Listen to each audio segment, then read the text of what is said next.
When we think about John Carpenter, we think of the relentlessness of Michael Myers. We think of the ambiguous yet dark ending of The Thing. And we think of Snake Plissken basically starting World War III. There's a streak of cynicism and bleakness that runs through John Carpenter's filmography, but that's only what we see on the surface. Once we dig deeper, we find something surprising. We find a Western hero named John T. Chance. We will get to this heroic and iconic Western character, as well as Mr. John Wayne and Howard Hawks soon enough. But first, let's take a look at Dark Star. Dark Star was the first feature film John Carpenter directed, and it set him on a path of genre filmmaking. Dark Star came to life as a student film at the University of Southern California Film School. Carpenter co-wrote the film with Dan O'Bannon, who also served as editor, production designer, visual effects supervisor, and actor. Together, they created a goofy tale of surfer dude astronauts aboard the Dark Star, a spaceship transporting a bomb that just happens to become self-aware. And you wouldn't want to explode on the basis of false data, would you? Of course not. As absurdity, cynicism, and post-60s counterculture demands, the bomb decides its only purpose in life is to explode. And much like spiritual ancestor HAL 9000, there's no reasoning with it. Hey, bomb? Let there be light.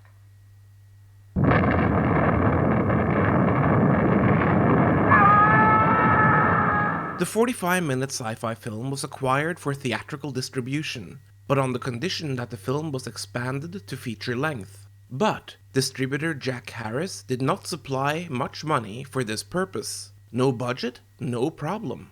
Satire would have to carry the day. Where else in cinema history can you see a volatile alien beach ball with claws?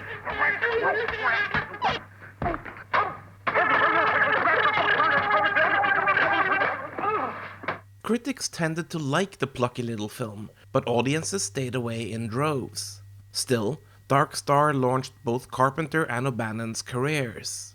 Dan O'Bannon would go on to co-create the Alien franchise, as well as write or co-write several noteworthy sci-fi and horror films. Carpenter, continuing to operate on a shoestring budget, began work on his second feature film, the modern-day siege classic Assault on Precinct 13. The film was basically an unofficial remake of the Western classic Rio Bravo, which was and would remain a tremendous influence on Carpenter throughout his career. Hell, for an early draft of the script, then called the Anderson Alamo, Carpenter used the pseudonym John T. Chance, which was the name of John Wayne's character in Rio Bravo. And Carpenter actually did end up using the pseudonym for his editing credit. Guess I'll take that drink now, Charlie. I thought you would.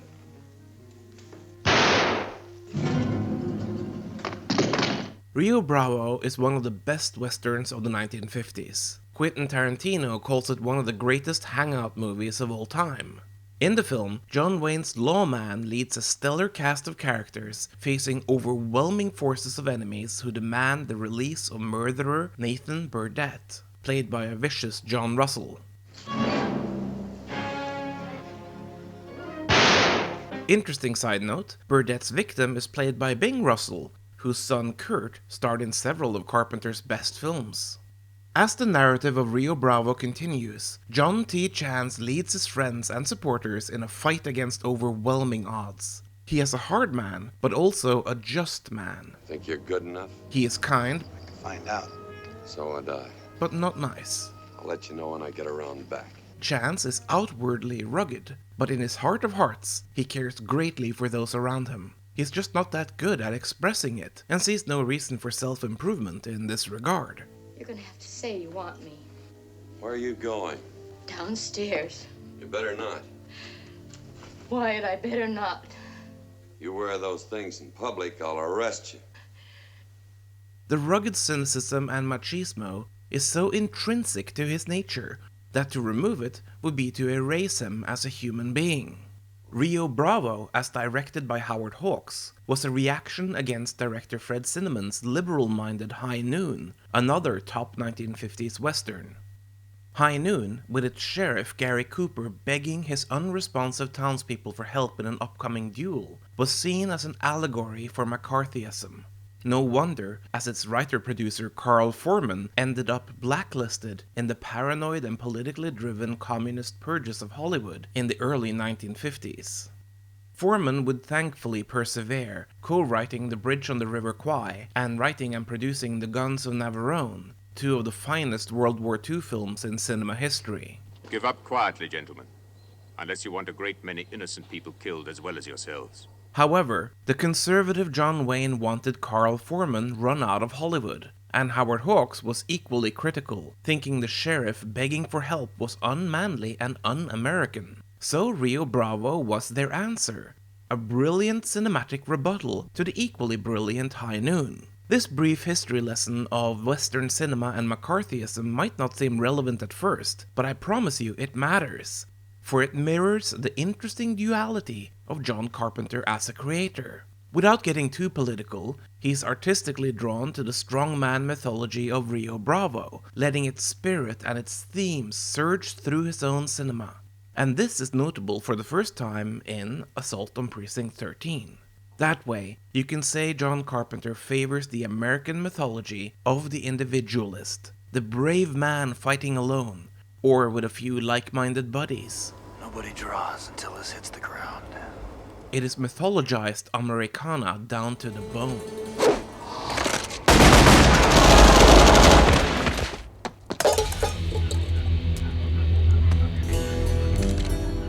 Draw. This is important thematically, and it seems to be telling us of who he is as a creator. His frequent collaborator, the late powerhouse producer Deborah Hill, once lamented that Carpenter could have become the next Steven Spielberg if only he'd been less of an individualist. I might as well have some fun and keep looking by myself. In these fraught, divisive times, it is easy to jump to the conclusion that John Carpenter is a conservative, but it's not that simple. The values of Rio Bravo cohere with 1950s republicanism, but would fare more libertarian or centrist in today's environment. This also seems to fit with Carpenter's cinematic viewpoint, but as much as he has celebrated politicized Americana, he has also criticized conservative policy. They Live, from 1988, practically eviscerates Reaganism. More on that one later. So what is he? Liberal? Or conservative? Or libertarian? You know, who cares? I don't know the answer, but I know one thing for sure. He's not as cynical as he seems on the surface, no matter what you see on screen. I wanted vanilla twist. Assault on Precinct 13 was at its original American release seen as a reactionary and violent film. Dan O'Bannon felt Carpenter's picture displayed a disdain for human beings. Others, like George A. Romero, whose Night of the Living Dead had been an influence, loved the film. And once Assault on Precinct 13 launched in Europe, it found its audience. Its tributes to cinema classics were noted, its Hawkensian archetypes recognized, and its artistic quality celebrated. The film was produced right in the middle of the 1970s, where cinema had taken a turn for the grim. The critical hits of the day were bleak, sad masterpieces like Dog Day Afternoon and Network. Assault on Precinct 13 fits here, a low-budget kin to these bigger, celebrated 70s classics. It is a brutal film. The enemy is fundamentally unknowable, almost supernaturally so. The world is bleak and people die. Yet, the main characters endure, their bond reinforced by the hellfire of battle. This is it. Let's go. This film, as both critics and audiences soon recognized, wasn't genuinely reactionary. If it had been, it would likely have been forgotten. Films that aim to shock but that lack heart usually aren't remembered. Take for example the 1975 poliziotteschi film Almost Human from director Umberto Lenzi. That was, with its unrelenting violence, meant to shock, but it didn't have much to say beyond its bleak view of humanity. Lenzi's film is forgotten, Carpenter's film is not. The reason, I think, is because Assault on Precinct 13 has a beating heart of humanity buried beneath its hard surface. This is my station tonight. He came in here for help. He's going to get all the help we can give him. Carpenter's follow-up Halloween, which he co-wrote with producer Deborah Hill, is a lean and mean masterpiece. Teenagers are stalked and killed by Michael Myers, a cipher of a monster, created to be emotionless terror personified. I met this 6-year-old child with this blank, pale, emotionless face and the blackest eyes. The expressionless visage of Myers, famously modeled on a William Shatner Captain Kirk mask, gives us nothing. Myers moves like a hunter, but one without purpose beyond violence. He is emotionally vacant. It's a cynic's monster, a cynic's allegory of the things that haunt us. But had that been it, there would have been little for us to love and become enraptured by. And audiences did love Halloween. The low-budget film was a tremendous commercial success, solidifying the popularity of the newly emergent slasher genre. The key to the film's success, outside of its technical and artistic brilliance, is the heart of the lead characters as played by Jamie Lee Curtis and Donald Pleasence. Was the boogeyman? As a matter of fact, it was. Despite their ordeal, despite facing off against an enemy so devoid of humanity that it cannot be killed like a normal human, Curtis and Pleasence still manage to provide light and life and human context. They survive against their ordeal, carrying on against the darkness, fighting it, and with that, a franchise was born.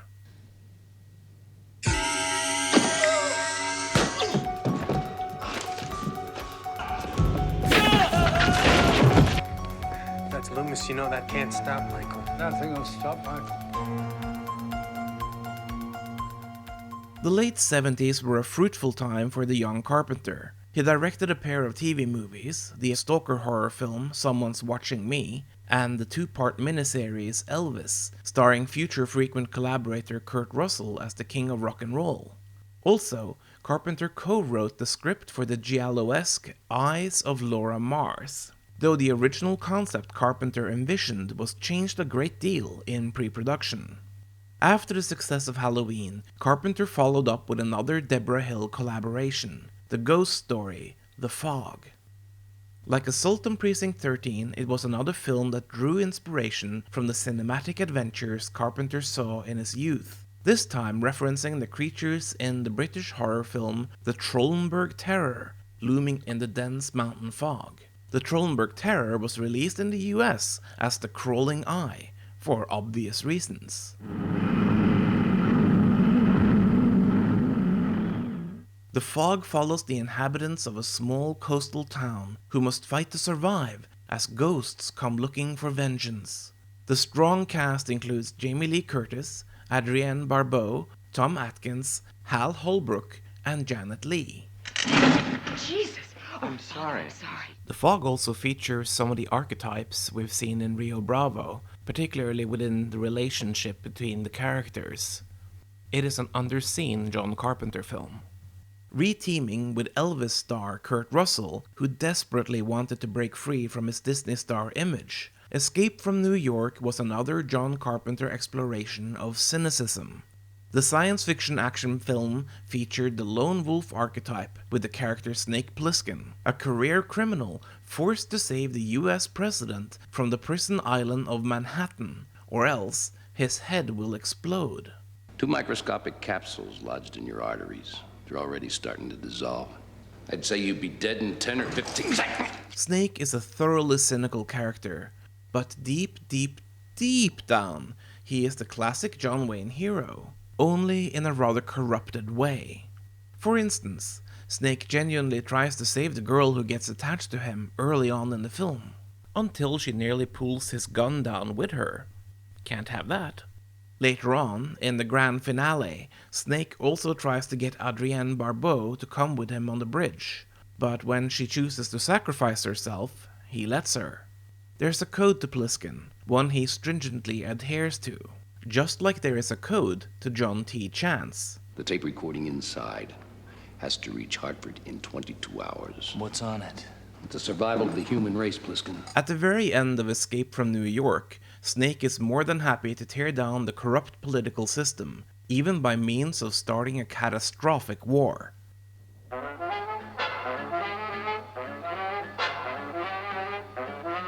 A cynical act, sure, but also in some strange way, an act of idealistic rebellion. A wish to change the world, even if it means burning it to the ground in order to do so. That cynicism, or should we call it nihilism, is spelled out even more clearly in the sequel, 1996's Escape from LA, which has a similar ending, one where the world is plunged back into the Stone Age. A chance to start anew without the assholes in charge. So what are you going to do? The more things change, the more they stay the same. Carpenter had, at this point, developed an archetype hero that originated with his childhood memories of John T. Chance. A man of action, and more than that, a man of rock-steady principle. I'm trying to save you and your family's life. This hero archetype, square-jawed men seen in so many Carpenter films, they were typically loners, men who faced an overwhelming force, whether natural or supernatural, challenging the organized systems of brutality. But what do those systems represent?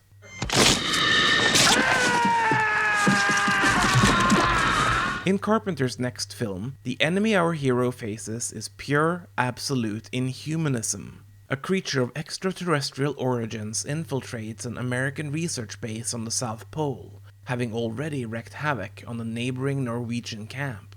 The Mimic, a creature able to hide in perfect copies of other organisms, will destroy the world if it reaches inhabited continents.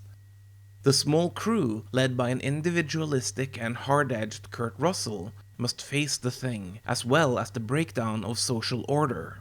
The Thing, adapted by screenwriter Bill Lancaster from John W. Campbell's short novel Who Goes There, had previously been filmed in 1951 as The Thing from Another World.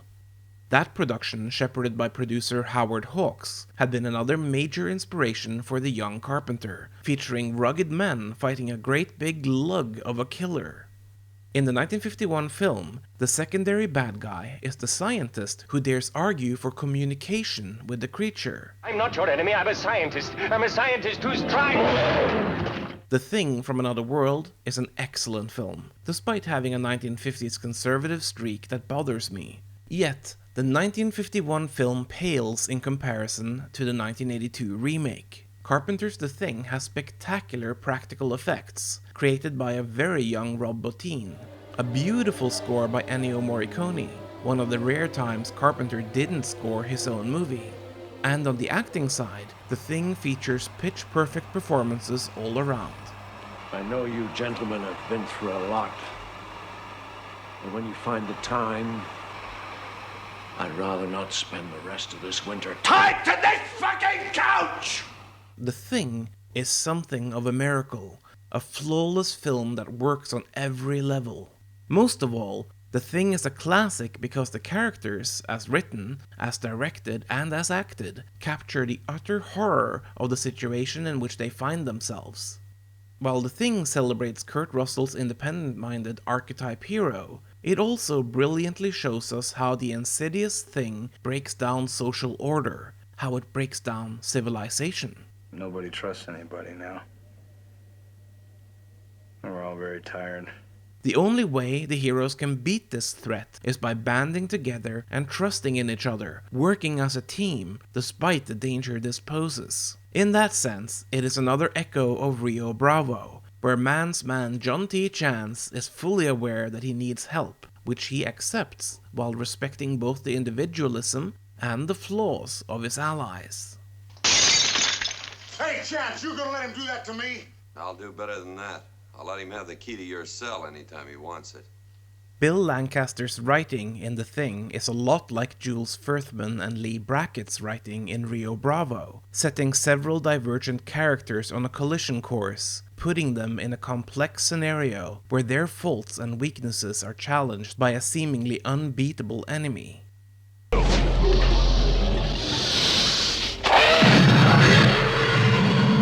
The Thing ends on a famously ambiguous note. Having survived the battle, Russell awaits death by hypothermia.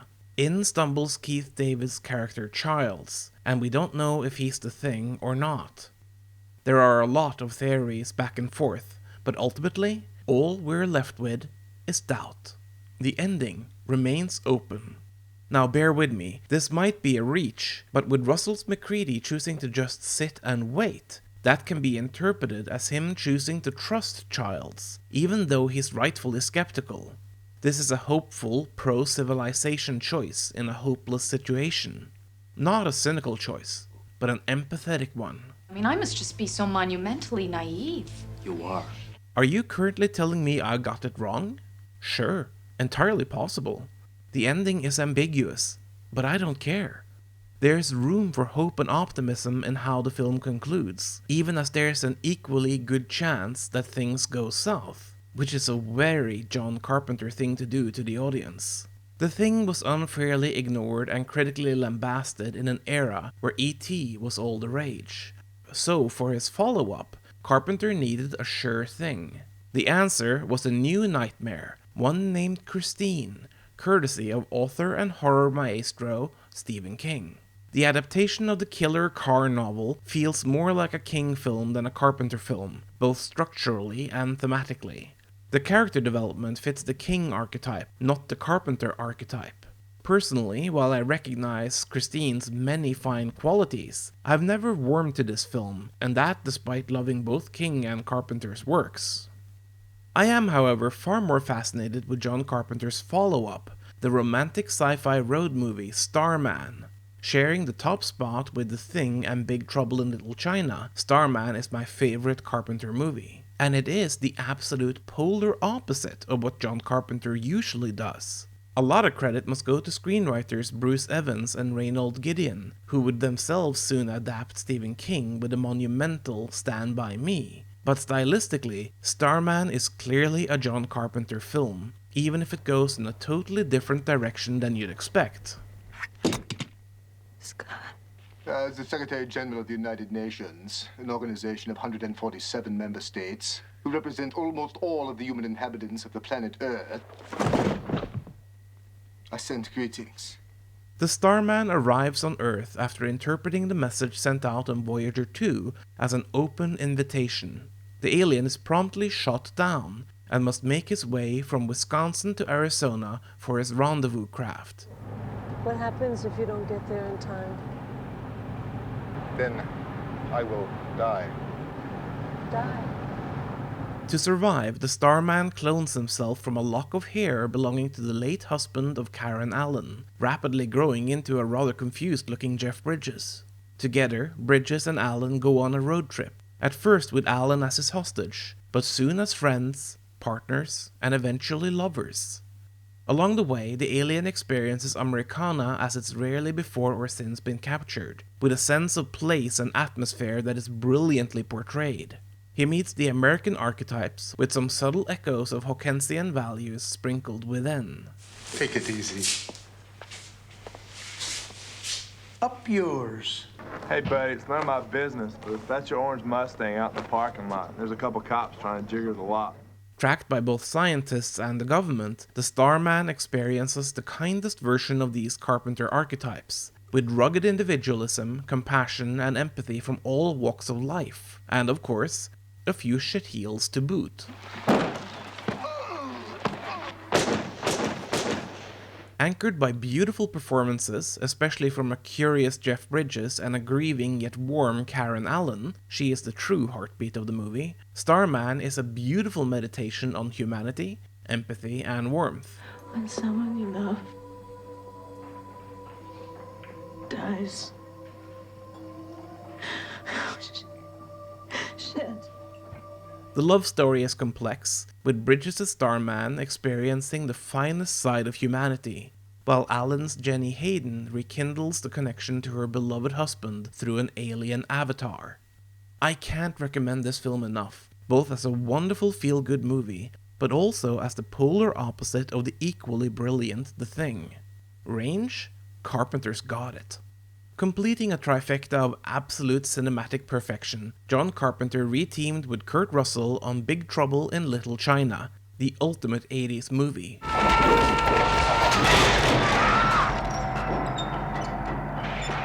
Russell again portrays the archetype Carpenter Western hero, but here interpreted in a somewhat new light, quite different from Snake and MacReady. Russell's portrayal of Jack Burton and Carpenter's pitch-perfect direction adds a new element to the mix. Parody.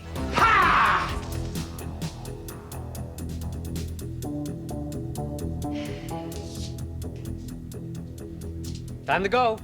Russell and friends get involved in Chinese mysticism and sorcery in the underworld below San Francisco's Chinatown. When evil immortal sorcerer Lo Pan, hilariously portrayed by James Hong, kidnaps Dennis Dunn's green-eyed Chinese girlfriend, the heroes set out to get her back. In true Western hero fashion, there are gunfights, tough guys, and duels, albeit the magic kind. The Western allusions are no surprise, and not just because Carpenter's hero archetype was born of the classic Western cinema hero, but also because screenwriters Gary Goldman and David C. Weinstein originally wrote the script as a Western. Writer W.D. Richter later rewrote the story to modern times. Big Trouble in Little China is seriously brilliant, goofy, silly, sweet, and lovely. Everyone involved seemed to be having a ball. Kurt Russell is utterly charming as a macho tough guy with a heart of gold and the mind of a golden retriever. It's a damn shame the film flopped, and though it has over time grown in esteem, its commercial failure charted a new path for John Carpenter. After only a few years and a few films in the bigger budget studio world, he returned to lower budget efforts. Prince of Darkness is almost a horror remake of Assault on Precinct 13. Sure, the plots are different, but conceptually, Prince of Darkness repeats the tropes of Assault on Precinct 13 and of Rio Bravo, only this time, the enemy is demonic rather than criminal.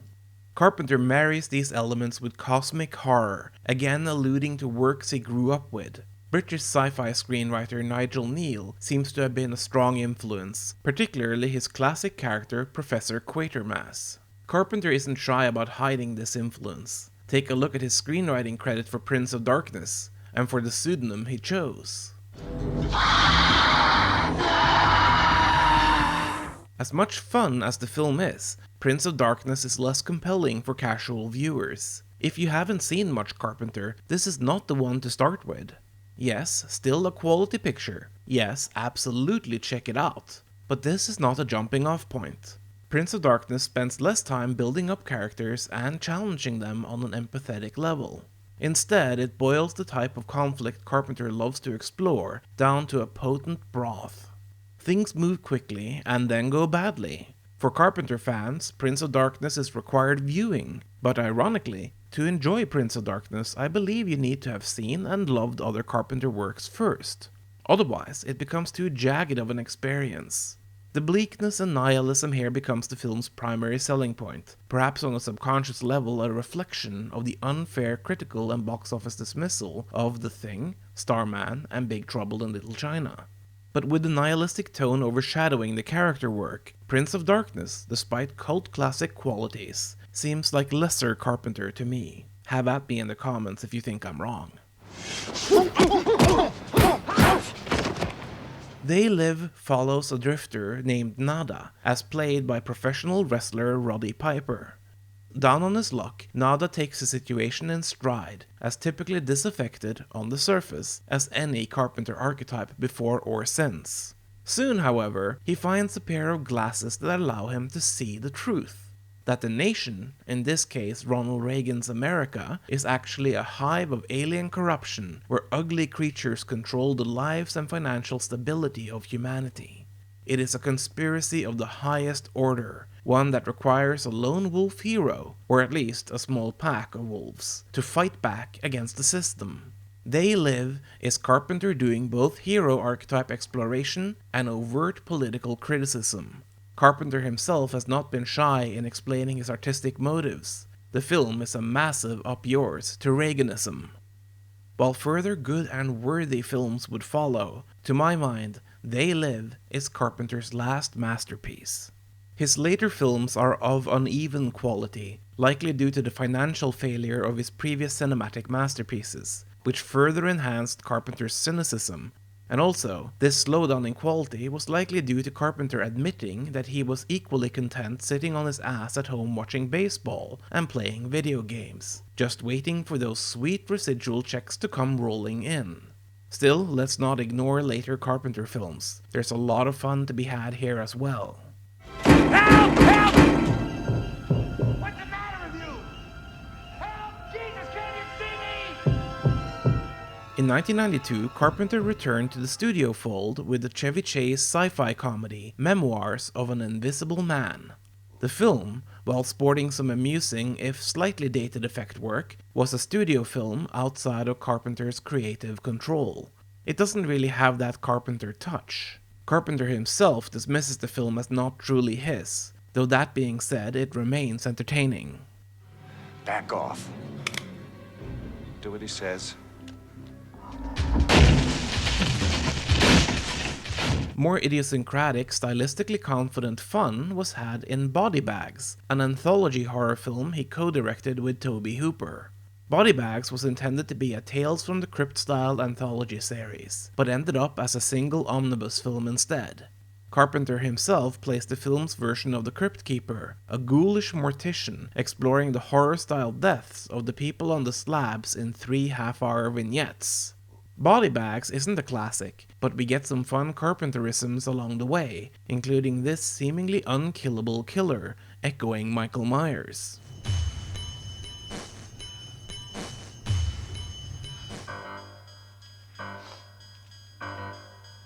Carpenter's next film, The Entertaining in the Mouth of Madness, finished up his so-called Apocalypse trilogy. Like The Thing and Prince of Darkness before it, In the Mouth of Madness deals with world destruction, though in this tale, the apocalypse is a tad less conventional, in that Sam Neill discovers his reality is collapsing around him, begging the question of whether he's insane or if the world is.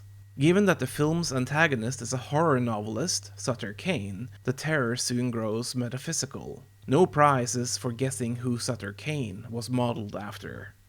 Yet, this film is more about the nightmare experience than it is about character growth.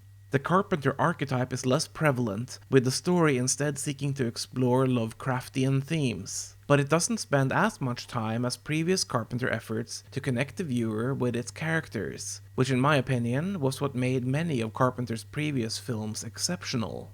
Like Prince of Darkness before it, it's not the best starting point for Carpenter novices, but if you're a Carpenter completionist, definitely don't miss this one.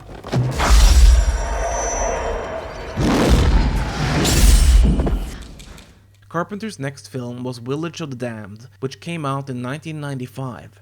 A remake of the Wolf-Rilla horror flick from 1960, which itself was adapted from novelist John Wyndham's The Midwich Cuckoos. The story follows the people of a small town where, after every single resident falls unconscious, several women wake up pregnant.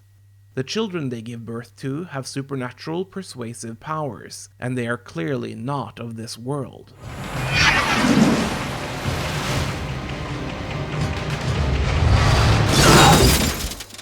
Village of the Damned was one of the last films to feature Christopher Reeve before a tragic riding accident left him a paraplegic. Reeve gives a sympathetic and compelling performance, capturing the spirit of the classic Carpenter hero archetype, while also imbuing the performance with tender warmth and empathy. It is one of my favorite Reeve roles. What if I refuse you? You are a prisoner of your values, and you won't be able to deceive us. While Village of the Damned failed to get good reviews, and while it flopped in theaters, it still feels like a true Carpenter film. No, it can't compare to his classics, but then, it would be unreasonable to demand a batting average as consistently high as the one young Carpenter gave us. At the conclusion of Village of the Damned, Carpenter again allows for some ambiguity, with one of the cuckoo children spared, this because he has shown himself capable of empathy, and thus he earns the hero's compassion. We get a conclusion to the story that both leaves us with a measure of doubt, that's Carpenter the cynic, yet also with a feeling of hope, that's Carpenter the mensch. The film may not be a classic, but I will defend it any day. Well, ain't you gonna do something?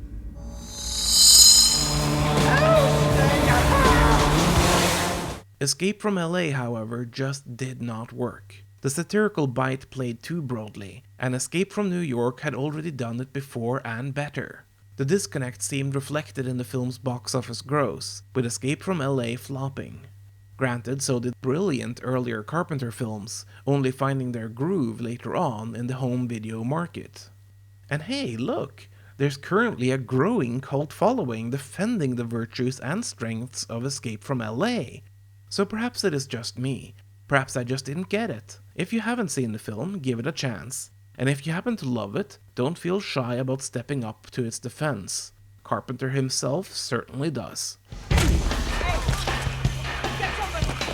After undeservedly experiencing commercial failure time and again, despite delivering some of Hollywood's finest genre films, John Carpenter began to withdraw from cinema in the late 1990s.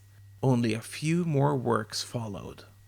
Vampires came and went without much fanfare, and despite seeing it twice in theaters when it came out, I was and remain after all a horror fanatic. I actually didn't remember too much about the film when I set out to make this episode of History of Horror. After 25 years, I revisited vampires, and these were my findings. Carpenter hero archetypes? Check. Cynicism? Check. Masculine bonding in that classic Western style? Check. Effective use of widescreen? Check. Quality when compared to other Carpenter films? Well, I had a good time. Oh Lord. That, however, was not true of his next film. I really dislike harping on films that don't work. Nobody sets out to make a bad movie, and being involved in the film industry myself, I know how hard it is to make a quality picture, let alone raise the financing for a chance to try. I wanted to love Ghosts of Mars so much. It had everything I desired in a genre movie. Science fiction crossed with horror. Perfect. Carpenter at the helm. Hell yeah. The Red Planet. My favorite planet, outside of Earth of course. No other place has dessert. Good. It's terrific.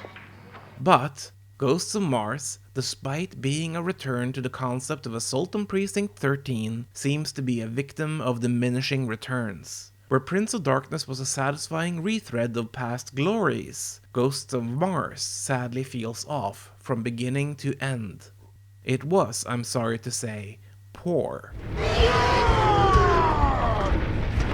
The characters, instead of truly reflecting Rio Bravo archetypes, here feel like cardboard creations, which is something I could never say about any previous Carpenter characters, not even in the films that I didn't love. Carpenter has since directed one more feature film, a ghost story called The Ward, as well as some television, including 2 episodes of Masters of Horror. They're all worth checking out for Carpenter fans, but I wouldn't necessarily recommend them in general. It pains me to say this, but towards the end of Carpenter's career, it didn't seem like his heart was in it. Not that this mattered. Few directors leave behind a legacy such as Carpenter has. He has made multiple films that rank among the finest pictures of all time. What made them so good? Was it that they were about people getting slashed to death, absorbed by aliens, or forced to obey slave masters? No. It was because his characters mattered. Was it then because he was influenced by Rio Bravo? Again, no. That's much too simple a conclusion. It might seem like he copied the themes and the politics of old masters such as Howard Hawks and John Wayne, but looking at his full career, that was far from true of his general output. Look at the battle for civilization in The Thing. Look at how hard the heroes fight against the walking slab of nihilism that is Michael Myers. Look at how Nada refuses to yield to the economic and political inhumanity of Reaganomics. Look at Jack Burton parodying the manly man hero, yet remaining still somehow heroic. And look at the love of our fellow humans as captured through the eyes of a man from the stars. Shall I tell you what I find beautiful about you? You are at your very best when things are worst. John Carpenter's films worked because they were about people and about human ideals. Sure, a surface-level cynic made these pictures, dipping a toe into nihilism for the sake of entertainment, and, I suspect, to make the on-screen hero's struggle so much bolder. But unlike the truly cynical and nihilistic works of genre cinema, audiences will always remain connected to Carpenter's visions, nightmares, and dreams. For beneath the gruff, cynical visage of John Carpenter beats a warm filmmaking heart, one of empathy and compassion, one filled with love for mankind. And he made these movies with the help of strong, like-minded collaborators, people like Deborah Hill and Rob Bottin and Kurt Russell. And in that sense, John Carpenter was so much like John T. Chance. He was a man from Rio Bravo. Maybe you're right, Stumpy. Huh? You're a treasure. Where? I don't know what I'd do without you. I'd like to dedicate this episode to producer Lawrence Terman, whose credits include The Graduate, Short Circuit, American History X, The River Wild, and of course, John Carpenter's The Thing. Lawrence Terman was a Hollywood legend, not just as a producer but also as an educator. In the last 2.5 decades of his life, he ran the Peter Stark producer program at the USC Film School. There, he guided, molded, and cared for his students, and we who learned from him knew him not only as a stellar teacher, but also as a stellar man. Larry, you will be missed. My name is Wolf Craft. This is History of Horror. If you liked the episode, I'd sure appreciate it if you liked, shared, and subscribed. Thanks a plenty.